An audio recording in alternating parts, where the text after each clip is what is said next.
1747ರಲ್ಲಿ ಸ್ವಾತಂತ್ರ್ಯವನ್ನು ಪಡೆಯುವ ಮುನ್ನ ಬ್ರಿಟಿಷ್ ಆಳ್ವಿಕೆಯನ್ನು ಬೆಂಬಲಿಸಿದ 500ಕ್ಕೂ ಹೆಚ್ಚು ರಾಜಪ್ರಭುತ್ವದ ಪ್ರಾಂತ್ಯಗಳಿದ್ದವು. ಸ್ವಾತಂತ್ರ್ಯ ನಂತರ ಆಧುನಿಕ ಭಾರತವನ್ನು ನಿರ್ಮಿಸಲು ಈ ಎಲ್ಲಾ ರಾಜ್ಯಗಳನ್ನು ಭಾರತ ದೇಶದ ಅಡಿ ಏಕೀಕೃತಗೊಳಿಸುವುದು ಅನಿವಾರ್ಯವೆಂದು ತಿಳಿದ ರಾಷ್ಟ್ರದ ಮೊದಲ ಪ್ರಧಾನಿ ಪಂಡಿತ್ ಜವಾಹರಲಾಲ್ ನೆಹರು ಅವರ ನೇತೃತ್ವದಲ್ಲಿ ಏಕೀಕರಣ ಕಾರ್ಯದಲ್ಲಿ ಸರ್ದಾರ್ ವಲ್ಲಭಭಾಯಿ ಪಟೇಲ್ ಮತ್ತು ವಿ.ಪಿ. ನರೇಂದ್ರ ಅವರು ತೊಡಗಿದರು. ಈ ಕಾರ್ಯವನ್ನು ಯಶಸ್ವಿಯಾಗಿ ನಿರ್ವಹಿಸಿ ಹಂಚಿ ಹೋಗಿದ್ದ ರಾಜ ಪ್ರಾಂತ್ಯಗಳನ್ನು ಒಗ್ಗೂಡಿಸಿ 1950ರ ವೇಳೆಗೆ ಭಾರತ ಸಂಪೂರ್ಣ ಏಕೀಕರಣವಾಯಿತು.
ಸ್ವತಂತ್ರ ಭಾರತಕ್ಕೆ ತನ್ನದೇ ಆದ ಸಂವಿಧಾನದ ಅವಶ್ಯಕತೆ ಇದ್ದುದನ್ನು ಮನಗಂಡ ಜವಾಹರಲಾಲ್ ನೆಹರು ಅವರು 1946ರ ಡಿಸೆಂಬರ್ನಲ್ಲಿ ಮೊದಲ ಸಂವಿಧಾನ ರಚನಾ ಸಭೆಯನ್ನು ಡಾಕ್ಟರ್ ರಾಜೇಂದ್ರ ಪ್ರಸಾದ್ ಅವರ ಅಧ್ಯಕ್ಷತೆಯಲ್ಲಿ ಆಯೋಜಿಸಿದರು. ಸಂವಿಧಾನ ಕರಡು ಸಮಿತಿಯನ್ನು ಡಾಕ್ಟರ್ ಬಿ.ಆರ್. ಅಂಬೇಡ್ಕರ್ ಅವರ ಅಧ್ಯಕ್ಷತೆಯಲ್ಲಿ ರಚಿಸಲಾಯಿತು.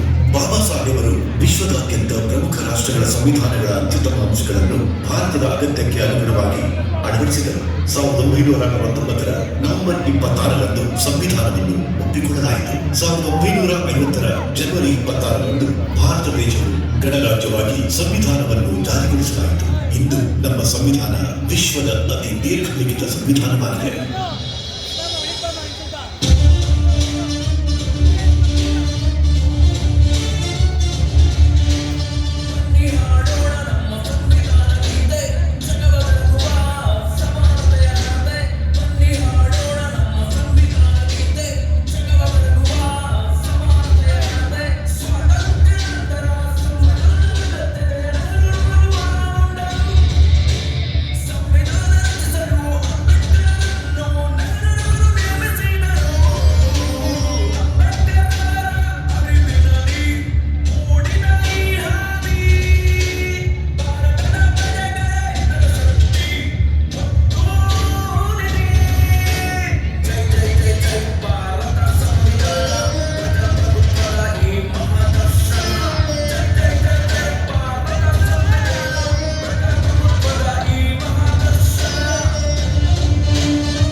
ರಾಷ್ಟ್ರಪಿತರಾದ ಮಹಾತ್ಮ ಗಾಂಧೀಜಿಯವರು ಕಂಡ ಕನಸಿನ ಭಾರತವನ್ನು ನಮ್ಮ ರಾಜ್ಯ ಸರ್ಕಾರದ ಪಂಚ ಗ್ಯಾರಂಟಿ ಯೋಜನೆಗಳು ನನಸು ಮಾಡುತ್ತಿದೆ ಎಂದು ಹೇಳುವುದರಲ್ಲಿ ಅತಿಶಯೋಕ್ತಿ ಇರಲಾರದು.